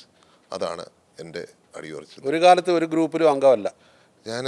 അങ്ങനെ ഒരു നിലപാട് എടുക്കേണ്ടി വന്നിട്ടില്ല, ഭാഗ്യവശാൽ. അങ്ങനെ എടുക്കാൻ ആഗ്രഹിക്കുന്നുമില്ല. എനിക്ക് പാർട്ടിയാണ് വലുത്. പാർട്ടിയിൽ നേതാക്കളുണ്ട്, എല്ലാവരെയും തുല്യമായി റെസ്പെക്റ്റ് ചെയ്യും. ഇപ്പം അത് ഒരു വ്യത്യാസമില്ല. നമ്മളെല്ലാവരും ഒരു സ്നേഹത്തോടായിരിക്കും. താങ്കളോടുള്ള ഒരു വിമർശനം, താങ്കൾക്ക് മെച്യൂരിറ്റി കുറവാണെന്നാണ്. എന്ത് പറയുന്നു? അങ്ങനെ മെച്യൂരിറ്റി കുറവാണെന്ന് പറയുമ്പോൾ ഞാൻ എന്ത് പറയാൻ സാധിക്കും? അത് അവരുടെ കാഴ്ചപ്പാടും അവരുടെ വ്യൂ പോയിന്റുമാണ്. അതിപ്പം ഓരോരുത്തർക്കും ഓരോ കാഴ്ചപ്പാടല്ലേ ഉള്ളത്. ഇപ്പോൾ സ്വാഭാവികമായിട്ടും നിങ്ങൾ തന്നെ ഒന്ന് അനലൈസ് ചെയ്ത് നോക്കുക. എനിക്ക് അങ്ങനെ തോന്നിയിട്ടില്ല. ഏതെങ്കിലും ഒരു വിമർശകരുടെ വാദം. അതെ, ഏതെങ്കിലും ഒരു മുഖ്യമന്ത്രിയുടെ മകൻ ഏതെങ്കിലും ഒരു സംസ്ഥാനത്ത്, മുന്നായിക്കോട്ടെ ഇപ്പോഴത്തെ ആയിക്കോട്ടെ, അദ്ദേഹത്തിന് മന്ത്രിസ്ഥാനം നിഷേധിച്ചാൽ എന്തായിരിക്കും നിലപാട് എന്നുള്ളത് ഞാൻ പറയുന്നത് ശരിയല്ല. അതെ, ഏത് പാർട്ടിയാണെങ്കിലും സ്വാഭാവികമായിട്ടുള്ളൊരു കാര്യം ഒന്ന് അനലൈസ് ചെയ്തത്. ഞാൻ കേരളത്തിലെ കാര്യം പറയുന്നില്ല, ബാക്കിയുള്ള സംസ്ഥാനത്തെ കാര്യം എങ്ങനെ അതിനെ ഹാൻഡിൽ ചെയ്യുന്നു, ഞാൻ എങ്ങനെ ഹാൻഡിൽ ചെയ്തു എന്നുള്ളത് ഞാൻ അവിടെ നിർത്തുന്നു. അപ്പോൾ ചാണ്ടി ഉമ്മൻ ആരാണ് ശരിക്കും എന്നുള്ളൊരു ചോദ്യമുണ്ട്. അതായത് താങ്കളുടെ വിദ്യാഭ്യാസ യോഗ്യത, താങ്കൾ എന്തൊക്കെ പഠിച്ചു, താങ്കൾക്ക് എത്ര ഭാഷയിൽ സംസാരിക്കാൻ അറിയാം, ഇതൊന്നും ആൾക്കാർക്ക് അത്ര ധാരണയില്ലെന്ന് തോന്നിയിട്ടുണ്ട്. ശരിക്കും ആരാണ് ഈ ചാണ്ടി ഉമ്മൻ? അങ്ങനെ പറഞ്ഞാൽ പഠിത്തം പിന്നെ എനിക്ക് ഒരു മാസ്റ്റേഴ്സും മാസ്റ്റേഴ്സ് ഹിസ്റ്ററി, പിന്നെ 2 LLM, പിന്നെ 2 ഡിഗ്രീസ്, പിന്നെ ഇതുകൂടാതെ ഷോർട്ട് ടൈം കോഴ്സുകൾക്കൊക്കെ short term London School of Economics 2 short term കോഴ്സുണ്ട്. ഇപ്പം എനിക്കൊരു ആഗ്രഹം, അങ്ങനെയാണ് ഒരു PhD കൂടെ ചെയ്യണമെന്നൊരു ആഗ്രഹത്തിൽ നിൽക്കുകയാണ്. അത് ഏത് വിഷയത്തിലായിരിക്കും? ഒന്നുകിൽ ഈ ഫെയ്ത്തിലായിരിക്കാം, എന്താ പറയുക, ഞാനിപ്പം നടത്തിയ സർവ്വമത സമ്മേളനത്തിന് അടിസ്ഥാനമാക്കി അതാവാം, അല്ലെങ്കിൽ എൻ്റെ ഏറ്റവും ഇഷ്ടപ്പെട്ട വിഷയം ഇൻ്റർനാഷണൽ റിലേഷൻസ് ആണ്. ഓ, അത് ശരി. എൻ്റെ ഏറ്റവും ഇഷ്ടപ്പെട്ട വിഷയം. അപ്പോൾ ഇത് രണ്ടിൽ ഏതെങ്കിലും ഒന്നാവാം. കാരണം ഇതെനിക്ക് വലിയ അട്രാക്റ്റീവായിട്ട്, കാരണം ഞാൻ വിശ്വസിക്കുന്നത് ഗുരുദേവൻ പറഞ്ഞു തന്നെയാണ്, ഒരു ഫെയ്ത്ത് മാത്രമേ ഈ ലോകത്തുള്ളൂ. ഭാഷാ വ്യത്യാസമാണ് മനുഷ്യനെ വേർതിരിക്കുന്നത്, സംസ്കാര വ്യത്യാസമാണ് മനുഷ്യനെ വേർതിരിക്കുന്നത്. ഒരു ഫെയ്ത്ത് മാത്രം, ഒരു ഗോഡും മാത്രമേ ഉള്ളെങ്കിൽ തർക്കങ്ങളും കലഹങ്ങളും ഈ ലോകത്തില്ല. സമാധാനത്തിൽ നമ്മൾ ജീവിക്കണം. ഒരു ജാതി, ഒരു മതം, ഒരു ദൈവം. പക്ഷേ ഈ പറഞ്ഞപ്പോൾ താങ്കളിപ്പോൾ ഈ താങ്കളുടെ എഡ്യൂക്കേഷണൽ ക്വാളിഫിക്കേഷൻസിനെ കുറിച്ച് പറഞ്ഞപ്പോൾ അതൊന്നും ആർക്കും അറിയാത്തുള്ളവരായിരിക്കത്തില്ലേ ഈ മെച്യൂരിറ്റി ഇല്ലായ്മയെക്കുറിച്ച് പറയും? അല്ല, എഡ്യൂക്കേഷൻ അല്ലേ എപ്പോഴും സ്ട്രെങ്ത്. അതിപ്പം അവരുടെ കാഴ്ചപ്പാടല്ലേ, അവരുടെ കാഴ്ചപ്പാടും അവരുടെ വീക്ഷണമാണ്. ഇപ്പം ഞാനൊരു ഡിഫറെൻറ്റ് വ്യൂ പോയിന്റിൽ ചിന്തിക്കുന്ന ആളാണ്. ഇപ്പം മെച്യൂരിറ്റി ഇല്ല എന്ന് പുതുപ്പള്ളിയിലെ ജനങ്ങൾ പറയുമോ? അതില്ല, അങ്ങനെയാണെങ്കിൽ ഇത്ര ഭൂരിപക്ഷം തരില്ല. പുതുപ്പള്ളിയിലെ ജനങ്ങൾ ചരിത്രത്തിലില്ലാത്തൊരു ഭൂരിപക്ഷം തന്നെങ്കിൽ എല്ലാവരെയും ഞാൻ എങ്ങനെ ചേർത്ത് പിടിക്കുന്നു എന്ന് അവർക്കറിയാമല്ലോ. മാത്രമല്ല, കേരളത്തിൽ എവിടെ പോയാലും ജനങ്ങൾ നൽകുന്ന സ്നേഹം, ഞാൻ ആരോടെങ്കിലും മോശമായിട്ട് പെരുമാറിയിട്ടുണ്ടെങ്കിലോ അല്ലെങ്കിൽ എനിക്കൊരു പദവി കിട്ടാത്തപ്പോൾ ഞാൻ എങ്ങനെ പെരുമാറി എന്നുള്ളതാണ് അന്നേരം കാണിച്ച മെച്യൂരിറ്റി. എങ്ങനെയാണ് എനിക്ക് എൻ്റെ പിതാവ് പദവിയിലുണ്ടായിരുന്നപ്പോൾ ഞാൻ എങ്ങനെ പെരുമാറി എന്നുള്ളതാണ് അടുത്ത മെച്യൂരിറ്റി. ഞാൻ എന്നെ തന്നെ ഡിഫെൻഡ് ചെയ്ത് ശരിയല്ല, പക്ഷേ എൻ്റെ പിതാവ് കേരളത്തിൻ്റെ മുഖ്യമന്ത്രി ആയിരുന്നപ്പോൾ ഞാൻ എങ്ങനെ ഉണ്ടായിരുന്നു നിങ്ങൾ അനലൈസ് ചെയ്യുക. എനിക്ക് പദവി കിട്ടാത്തപ്പം എങ്ങനെയായിരുന്നു ഞാനെന്ന് നിങ്ങൾ അനലൈസ് ചെയ്യുക. ഇപ്പോൾ ഡൽഹിയിൽ എനിക്ക് തോന്നുന്നു സെൻറ്റ് സ്റ്റീഫൻസിലല്ലേ പഠിക്കാൻ പോയപ്പം സിവിൽ സർവീസ് എന്നുള്ളൊരു മോഹം ഉണ്ടായിരുന്നില്ലേ? അങ്ങനെ ഞാൻ സത്യം പറഞ്ഞാൽ ഞാൻ അവിടെ ചെല്ലുന്നത് 2 കാര്യത്തിലാണ്. എൻ്റെ ഏറ്റവും ഇഷ്ടപ്പെട്ട വ്യക്തി രാജീവ് ഗാന്ധിയാണ്. എൻ്റെ ഫാദറിൻ്റെ മേളിലാണ് അദ്ദേഹം. അപ്പം അദ്ദേഹം കൊള്ളുന്ന സ്ഥലം എന്നുള്ളത് എന്നെ സംബന്ധിച്ചൊരു വലിയ കൊച്ചിലെ ഒരു അട്രാക്റ്റീവ് ഫാക്ടറായിരുന്നു. അദ്ദേഹത്തിൻ്റെ അന്തിമ വിശ്രമ സ്ഥലം അത് ഒരു ഫാക്ടറായിട്ടുകൊണ്ട് തന്നെയാണ് ഞാൻ പോയത്. പിന്നെ 2 സെൻറ്റ് സ്റ്റീവൻസ്. നിങ്ങളോർത്ത് നോക്കുക, അവിടുത്തെ വിദ്യാർത്ഥികൾ എന്നെ അവരുടെ യൂണിയൻ്റെ പ്രസിഡൻ്റായിട്ട് തിരഞ്ഞെടുത്തു.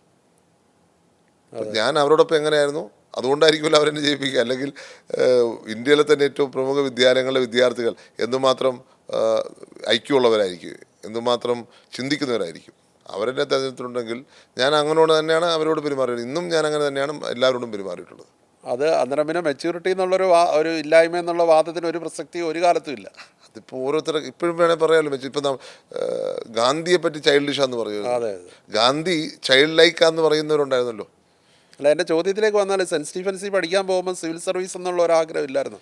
സെൻറ്റ് സ്റ്റീഫൻസിൽ ആദ്യം ഉണ്ടായിരുന്നെങ്കിൽ പിന്നെ മാറി മനസ്സിലുണ്ടായിരുന്നു. പക്ഷേ അപ്പോഴും പൊളിറ്റിക്സ് ആണ് നമ്മുടെ മനസ്സിൽ.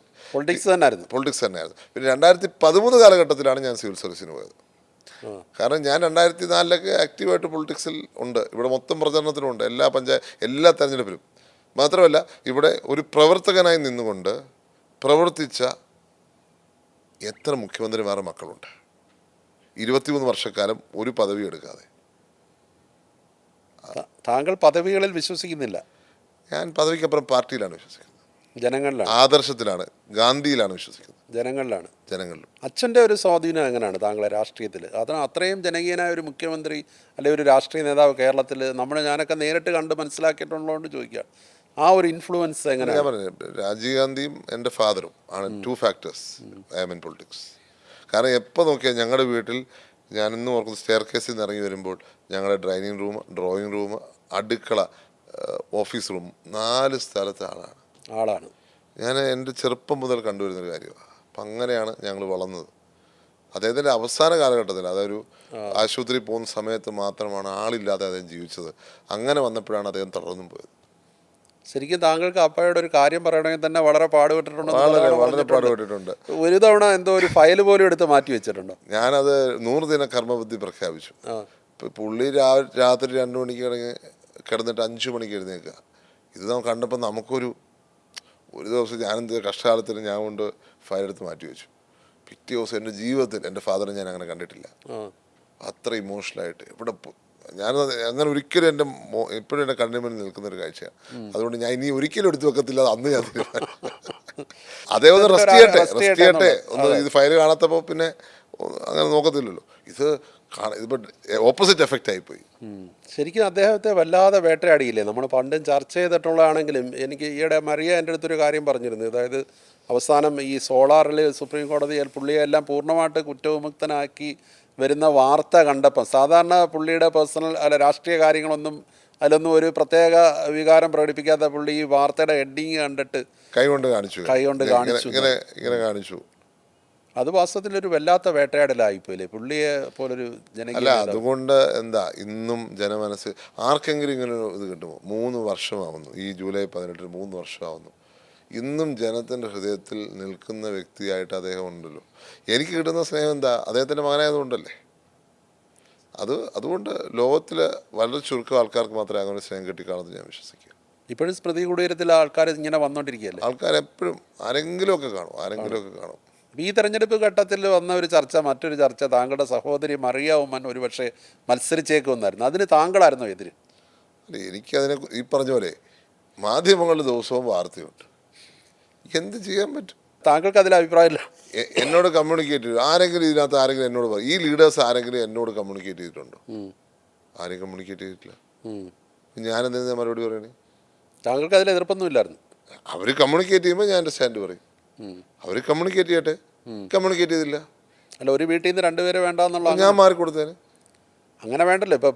ഇപ്പൊ രാഹുൽ ഗാന്ധിയും പ്രിയങ്ക ഗാന്ധിയൊക്കെ ഒരു വീട്ടിൽ നിന്ന്. രാഹുൽ ഗാന്ധി, പ്രിയങ്ക ഗാന്ധി എന്ന് പറഞ്ഞാൽ അവർ രാജ്യത്തിൻ്റെ പൊതുസമ്പത്തും രാജ്യത്തിൻ്റെ സ്വത്തും. ഇതൊരു എളുപ്പമുള്ള കാര്യമാണ്. ഒരു പൊതുപ്രവർത്തനം എന്ന് പറഞ്ഞാൽ ലക്ഷക്കണക്കിന് കോടിക്കണക്കിന് ആൾക്കാർ ഈ രാജ്യത്ത് തങ്ങളുടെ ജീവിതം പരിഹരിപ്പിച്ചുകൊണ്ട് നിൽക്കുന്ന സാഹചര്യത്തിൽ അത്ര എളുപ്പമുള്ള കാര്യമല്ല എല്ലാവരും ഒരുമിച്ച് വരിക എന്നുള്ളത്. താങ്കളുടെ അഭിപ്രായം അങ്ങനെയാണെങ്കിൽ ഒരു വീട്ടിൽ നിന്ന് ഒരാൾ മതി എന്നാണ്? അല്ല, അപ്പം നോക്കാം. ആ സാഹചര്യം അങ്ങനെ ഉണ്ടാവാത്തതൊക്കെ ഞാനങ്ങനെ കമൻറ്റ് ചെയ്യും. ഇപ്പം 5 വർഷം മുന്നോട്ട് നോക്കുമ്പം ചാണ്ടി ഉമ്മനെ എവിടെയാണ് കാണുന്നത് താങ്കൾ? ഞാനൊരു കോൺഗ്രസ്സുകാരനായി തുടരും. രാഷ്ട്രീയം തന്നെയാണോ അതോ രാഷ്ട്രീയത്തിന് അതീതമായിട്ട് വേറെ ചില ലക്ഷ്യങ്ങളുണ്ടോ? കോൺഗ്രസ്സുകാരനായി തുടരും. അതേസമയം നമുക്ക് എന്താണ് പാർട്ടി തരുന്ന ദൗത്യം, ആ ദൗത്യം നടത്തും. രാഷ്ട്രീയത്തിൽ റിട്ടയർമെൻ്റ് ഒക്കെ ആവശ്യമാണോ? പൊതുവെ റിട്ടയർമെൻ്റ് ഒന്നും ആവശ്യമാണെന്ന് ഞാൻ പറയത്തില്ല. റിട്ടയർമെൻ്റ് ഉണ്ടെങ്കിൽ നമുക്ക് ജനങ്ങൾക്ക് വേണ്ടി പ്രവർത്തിക്കാൻ ഒരാൾക്ക് സാധ്യതയുണ്ട്. അദ്ദേഹം ജീവിതത്തിൻ്റെ മുഴുവൻ സമീപിച്ചാലും കുഴപ്പമില്ല. കാരണം ആരാണ് നീതി നടപ്പിലാക്കി കൊടുക്കുക? അത് പ്രായഭേദമന്യേ നമ്മൾ നടപ്പിലാക്കി കൊടുക്കണം. ഏത് പ്രായത്തിലാണെങ്കിൽ നടപ്പിലാക്കി കൊടുക്കണമെന്ന അഭിപ്രായം എനിക്കുള്ളത്. ഈ ഗവൺമെൻറ് വന്നപ്പോൾ ഉമ്മൻചാണ്ടിക്ക് നീതി കിട്ടി എന്നുള്ള അഭിപ്രായമാണ് താങ്കൾ പറഞ്ഞത്? എനിക്കുള്ളത്. നീതി കിട്ടിയെന്ന് വിശ്വസിക്കുന്നു. നീതി കിട്ടുന്ന വിശ്വസിക്കും. അതുകൊണ്ടാണ് ഞാൻ പറയാം കല്ലറ കെട്ടുമെന്ന് ഞാൻ പറഞ്ഞു. ഇപ്പോഴും ഞാനത് കെട്ടാൻ പോവാം. കല്ലറ കെട്ടാൻ പോവാണല്ലേ? അത് ഈ കഴിഞ്ഞ ഗവൺമെൻറ് അതൊരു പൊളിറ്റിക്കൽ ഇല്ലാട്ടെടുത്താണോ ശരിക്കും? ഞാൻ ഇതിനകത്ത് എൻ്റെ മനസ്സിലൊരു അങ്ങനെ ഒരു സങ്കല്പം കൂടി ഉണ്ടായിരുന്നു. ഞാൻ പക്ഷെ പുറത്ത് പറഞ്ഞില്ല എന്നുള്ളത് മാത്രം. പക്ഷേ എൻ്റെ മനസ്സിലൊരു പോയിന്റ് വന്നപ്പോൾ മുഖ്യമന്ത്രി വരുന്നവരെ അതുണ്ടാവണം എന്ന് തന്നെ. അന്നൊരു നീതി കിട്ടിയില്ല എന്നൊരു തോന്നലുണ്ടായിരുന്നു ഈ ഒരു വേട്ടയാടലൊക്കെ കണ്ടോണ്ട്? അതുകൂടെ കണ്ടാണ്. തീർച്ചയായിട്ടും വേട്ടയാടിയില്ലേ? അദ്ദേഹത്തിൻ്റെ മരണത്തിലും അദ്ദേഹത്തെ വേട്ടയാടിയില്ലേ? അദ്ദേഹത്തെ മരണത്തിലും വിശുദ്ധനാകത്തില്ലെന്നാണ് ഒരു നേതാവ് എന്ന് പറഞ്ഞത്. അങ്ങനെയുള്ള സാഹചര്യം ഉള്ളപ്പോൾ എവിടെയാണ് നീതി കിട്ടുക? ഇപ്പോൾ പുതുപ്പള്ളിയുടെ വികസനത്തിൽ അനീതി ഉണ്ടായിട്ടുണ്ട് ഒത്തിരി. അപ്പോൾ അതുകൊണ്ട് ആ നീതി കിട്ടുന്ന ഇപ്പോഴാണ്. ഇനിയിപ്പോൾ കല്ലറ കെട്ടും. അപ്പോൾ കൂടുതൽ ജനകീയനായി തിളങ്ങട്ടെ. എല്ലാ ആശംസകളും. Thank you.